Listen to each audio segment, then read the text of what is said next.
The rain was relentless that April evening, drumming against the windows of Ella's Haven, my little restaurant nestled on the edge of town. 2 years of sweat, tears and stubborn hope had turned a crumbling storefront into a thriving heartbeat of the neighborhood. The air inside hummed with the clatter of plates, the murmur of conversation, and the warm scent of rosemary and roasted garlic. I stood at the host's stand, clipboard in hand, managing the dinner rush with the practiced calm I'd honed over countless nights. My daughter, Nora, sat at her usual corner table, her tiny hands scribbling butterflies across a sheet of paper, her dark curls bouncing as she giggled at her own creation. At 2 years old, she was the light that had guided me through the darkest storm of my Lithia storm I thought I'd left behind. Until the door swung open and there he was. James Carter stood framed in the entrance, rain dripping from his broad shoulders, his piercing green eyes locking onto mine across the crowded room. 2 years had etched new lines into his face, strands of silver threading through his chestnut hair.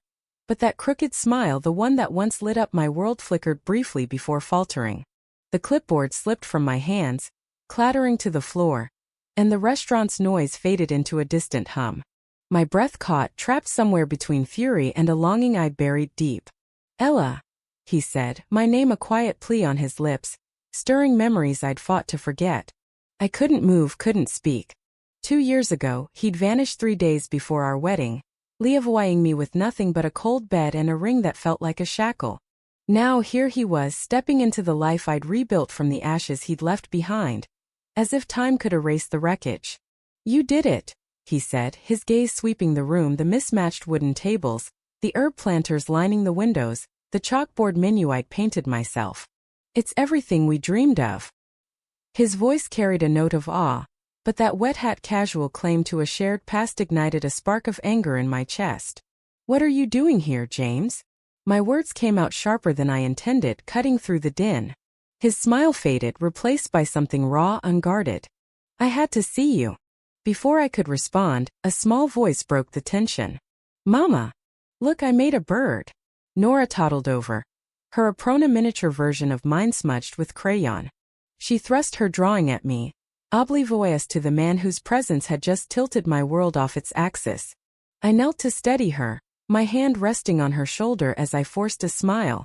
"It's beautiful, sweet pea." Then standing, I met James's eyes again, steeling myself. "This is my daughter, Nora." A beat, then the truth I'd carried alone for 2 years. "She's yours." The color drained from his face. He staggered, gripping the edge of the host's stand, his eyes darting between usher green eyes, so like his, the dimple in her cheek that mirrored the one I'd once traced with my fingertips. "She's..." His voice cracked, the math clicking into place. "How old?" 22 months, I said, my tone steady despite the storm raging inside me. He swallowed hard, regret flooding his gaze as he stared at the child he'd never known. "Can we talk?" he whispered. "Please." I hesitated, every instinct screaming to send him away, to protect the fragile peace I'd built. But Nora's laughter echoed behind me, and I knew this wasn't just about me anymore. "Fine," I said, nodding toward the back. "But not here." After settling Nora with my assistant manager, Saraha, woman who'd become my rock through sleepless nights and endless shifts, I led James to the cramped office behind the kitchen. The space was a chaos of invoices, recipe notes, and a single chair I rarely used. He stood too close, the scent of rain and his familiar cologne stirring memories I'd locked away. "Where have you been?" The question burst out, raw and unfiltered, the one that had haunted me for 730 days. He ran a hand through his wet hair, eyes pleading. "Hong Kong, then Dubai. Dad's overseas contracts." He called that night before the rehearsal dinner. Said he'd ruin you, Ella. Your restaurant, your loans, your permits. He had the power to bury everything you'd worked for. I thought leaving was the only way to protect you. "So you just left?" My voice rose, trembling with the weight of 2 years' worth of pain. No call, nothing. You let me think you'd abandoned us." "I didn't know about her," he said, his voice breaking. "God, Ella, I swear I didn't know you were pregnant." He had my phone tapped, my emails monitored. "I couldn't risk contacting you." He promised if I finished the 2-year contract, He'd leave you alone. Let you build this. He gestured vaguely at the restaurant beyond the door. And our daughter? I pressed, stepping closer, my hands clenched at my sides. Were you protecting her too by disappearing? Pain flashed across his face. I didn't know, he repeated, softer this time, tears brimming in his eyes. If I had, it would have changed everything. Would it? I asked, the question that had gnawed at me since I'd felt Nora's first kick. Alone in a sterile exam room. Or would you have still chosen your father's empire over us? He flinched but didn't answer. The silence stretched, heavy with the clatter of the kitchen filtering through the walls. Finally I asked, why now? Why come back after exactly 2 years? The contract ended, he said simply. I took the first flight home. I never stopped loving you, Ella. Not a single day. Those words, once my lifeline, now felt like salt in an open wound. Love isn't just a feeling, James. It's a choice. You chose to walk away. I had to choose to keep going for her, for me. You don't get to waltz back in and claim what you threw away. Please, he begged, reaching for my hand. Let me meet her. Let me be her father. I pulled back, my voice firm but quiet. Biology makes you her father. Being her dad, that's something you'll have to earn, one step at a time. He nodded, tears spilling down his cheeks as he glanced toward the dining room, where Nora's laughter rang out like a bell. She likes apple pie, I said softly, a peace offering of sorts. Just like your mom did. His breath hitched, a sob caught in his throat. Thank you, he whispered. When can I see her? Thursday afternoon, I said after a moment's thought. She'll be here coloring while I prep. Start there. Hope flickered in his eyes, fragile but real. Thank you, Ella. As he turned to leave, pausing for one last look at Nora, I watched him step back into the rain, a man carrying the weight of his choices. I didn't feel triumph in his pain, only a quiet ache for what might have been and a fierce resolve to protect the life I'd built. It started 3 years earlier, in the fluorescent glow of Harper's grocery, where our shopping carts collided with a metallic crash that drew annoyed glances from nearby shoppers. I was reaching for a bag of Honeycrisp apples when his cart veered into mine, sending fruit tumbling across the polished floor. I'm so sorry, he said, his voice a deep rumble that caught me off guard. I looked up into green eyes framed by dark lashes, and for a moment, I forgot the chaos around us. It's fine, I mumbled, kneeling to gather the runaway apples, heat creeping up my neck. They're probably bruised anyway. He crouched beside me, his tailored jacket brushing the linoluma, stark contrast to my faded jeans and flour-dusted sneakers. Our hands brushed as we reached for the same apple, and a jolt shot through me, sharp and electric. I'm James, he said, offering a smile that revealed a dimple I'd later memorize. Most people call me Jamie. Ella, I replied, tucking a strand of hair behind my ear. Friends call me Elle. He held up an apple, inspecting it with mock seriousness. Honeycrisps, huh? Pie or just snacking? Pie, I admitted, surprised by his interest. They hold up better under heat. My mom swore by galas for her cobbler, he countered, standing and offering me a hand. Said they balanced sweet and tart just right. I took his hand, rising with a smile. Was she a baker? A shadow crossed his face. She was. Past 2 years ago. I'm sorry, I said, meaning it. He nodded, then glanced at my cart sparse with budget-conscious pics. Starting chef or struggling chef? He teased, noting the small quantities. Both, I laughed. Sous chef by day, recipe tinkerer by night, broke always. His laugh was warm, unexpected. Well, the least I can do is replace these casualties. Before I could protest, he grabbed a fresh bag of apples, checking each one with care. We ended up shopping together. An impromptu partnership that felt oddly natural. He told me he'd recently moved back to help with his father's real estate empire, despite his own degree in urban design. I shared my dream of a cozy restaurant, nothing fancy, just good food and a sense of home.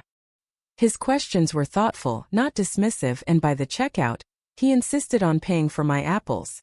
One condition, he added, that dimple flashing. I get to taste the pie. I scribbled my number on his receipt, heart pounding as I handed it over. Walking to my car, I couldn't shake the feeling that something had shifted beneath those harsh lights. 3 days later, my phone rang while I was kneading dough, flour dusting my tiny kitchen. "Is this the pie maestro?" His voice carried a smile. "The very same," I replied, trying to sound casual despite my racing pulse. "Thought you'd lost my number." "Never," he said. "Dad's company hit a snag emergency meeting since Tuesday. But I thought about you a lot." What started as an apology stretched into a 2-hour call. He opened up about his father's struggling firm, the pressure of being Edward Carter's only son. I shared my frustrations with the diner where I worked and my quiet hope for something more. "Not some upscale place," I said, pacing with the phone cord stretched taut. "Just good food made with care, where people feel welcome." "Like your kitchen sounds," he observed. "Warm real." That comment lingered long after we hung up, his promise of a weekend date warming my too-quiet apartment. Our first date was at the Saturday farmers market, the air crisp with early fall. James arrived with 2 coffees, 1 medium roast, splash of cream, no sugar, just how I liked it. "You remembered," I said, surprised. He grinned, bowing slightly. "I pay attention." Then he pulled out a small leather notebook. "For your recipes. You said you needed a better system." The gesture, remembering a throwaway comment from our call, caught me off guard. We wandered the stalls, James asking vendors about their produce with a curiosity that matched my own. At a honey stand, the old woman behind the table winked. "You two make a sweet pair," she said, pressing an extra jar into my hands. "On the house for young love." We didn't correct her. Instead, James's hand found mine, his thumb brushing my knuckles as we walked, a quiet promise in the gesture. Over the next few weeks, I fell for the layers of him, the polished professional who took urgent calls in crisp shirts, and the man who read Neruda aloud during a picnic, his voice soft and alive. I fell for his laugh, rare but unguarded, and the way he listened, phone forgotten, giving me his full attention. What I didn't see was the storm brewing across town, where Edward Carter sat in his oak-paneled office, reviewing reports of his son's distractions. Edward didn't see the way James's shoulders relaxed when we cooked together, or how his eyes lit up when I talked about my dreams. He saw only a balance sheet where I didn't add up. Ella Harper, sous chef, no pedigree, no profit potential. One rainy Wednesday, James appeared at the diner during the lunch rush, soaked to the bone, a single sunflower in his hand. "Sorry to ambush you," he said, water pooling at his feet. I was nearby. I later learned nearby was a 20-minute detour. "You remembered," I said, taking the flower me favorite, mentioned in passing during a late-night call. He pulled out a damp business card. "Carter Development, James Carter, Project Manager." On the back, in neat script, "Dinner at my place Friday 7 p.m. with an address and a tiny sketch of a fork." "Can't promise gourmet," he said, dimple flashing, "but I've been practicing." Friday found me at his downtown loft, a space that defied the sleek corporate image I'd expected. Books spilled from shelves, a worn couch faced a wall of windows, and the kitchen smelled faintly of charred attempts. "Welcome to the real me," he said, dashing to silence a smoke alarm. I took over, salvaging his grilled chicken into something edible, and we ate by candlelight when a storm knocked out the power. "My mom kept Dad grounded," he said later, wineglass in hand as thunder rumbled outside. "After she died, the company became his everything. Less about building homes, more about building wealth." I saw the conflict in him, loyalty to his father warring with his own vy Shaun. "I stay because Mom believed we could do good," he admitted. "But sometimes I wonder if she'd recognize it now." As dawn broke, he turned to me, eyes serious. "I've never brought anyone to company events. Easier to keep worlds separate. But I want you there, Elle. I'm tired of hiding." His kiss was a question and an answer, a promise of a future we'd navigate together. Our worlds began to merge. James showed up during my breaks with sunflowers and small gifts, a vintage cookbook, a jar of rare saffron.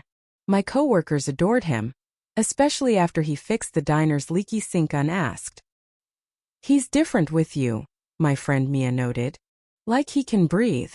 The James and Gala photo stiff, serious melted away in my kitchen, where he'd quote poetry or taste test sauces without complaint.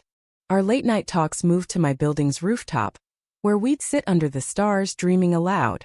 I wanted to design public spaces, he confessed one night, tracing patterns on my arm.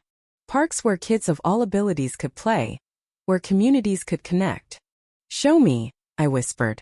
His hand sketched in VY Cybele designs, ramps blending seamlessly, sensory walls, structures teaching physics through play. Dawn found us still talking, his goodbye a soft. Another day closer to forever. 3 months in, he arrived with a wooden box, its edges worn smooth. These were Mom's, he said, revealing recipe cards in elegant script. I want you to have them. James, I can't. She'd have wanted it, he interrupted. More importantly, I want it.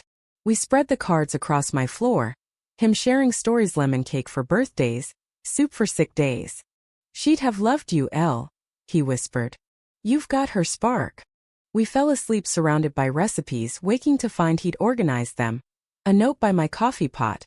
Building our future cookbook one night at a time. But tension grew with his father. He's scheduling urgent meetings whenever we're free, James said one night, pacing my apartment. Yesterday, he left a society article on my desk, some heiress back from Paris, single and connected. I hid my hurt, but he saw it, kneeling before me. I don't care who she is. I'm in love with you.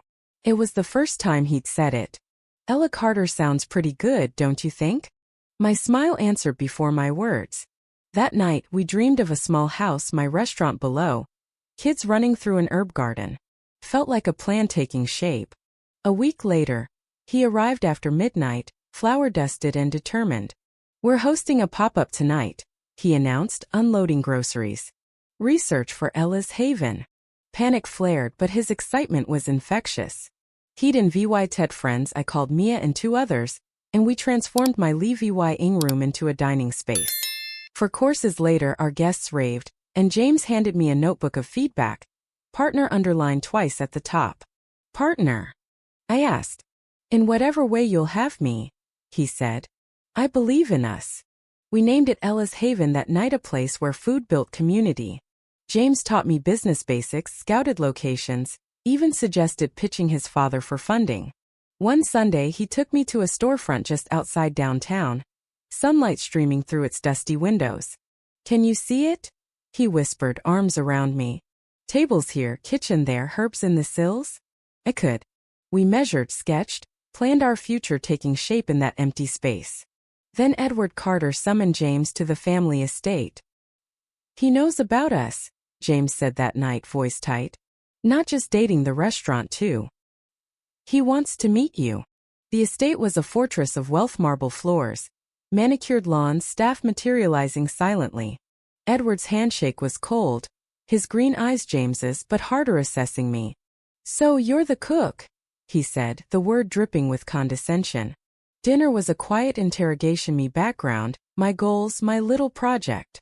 James squeezed my hand under the table as Edward dissected our plans. A neighborhood place, I said firmly. Seasonal food, community focus.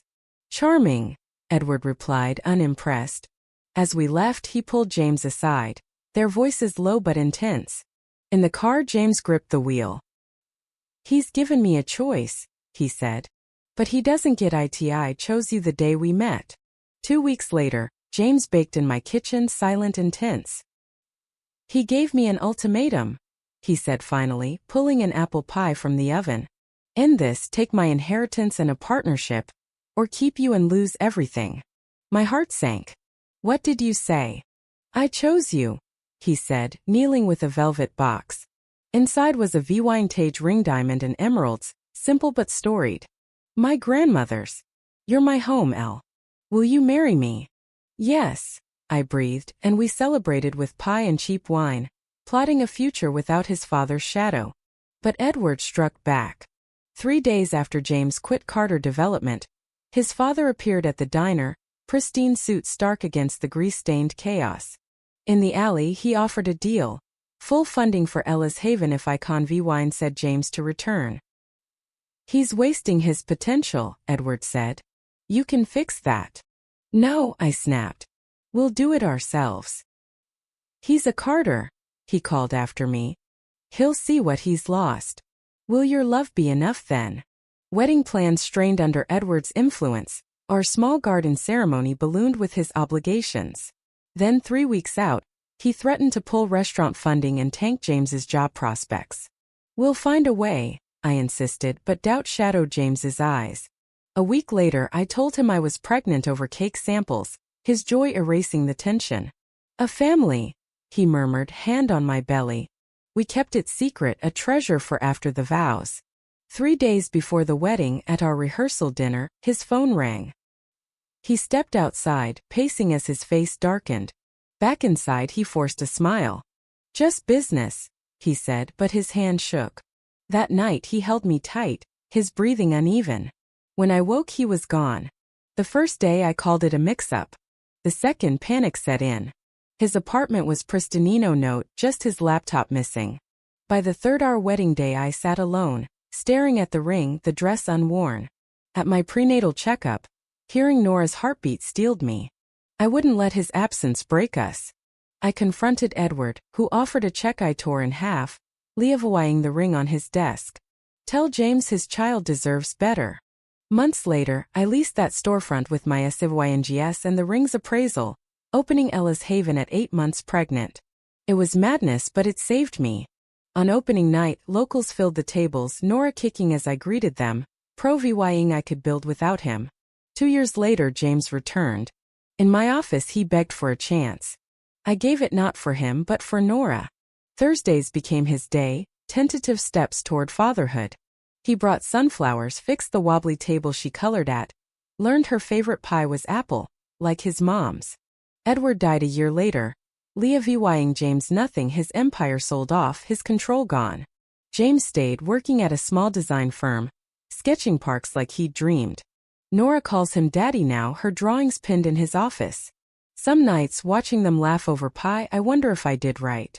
There's no perfect answer, just the next step, taken in love, in hope, in the shadow of what we lost and found.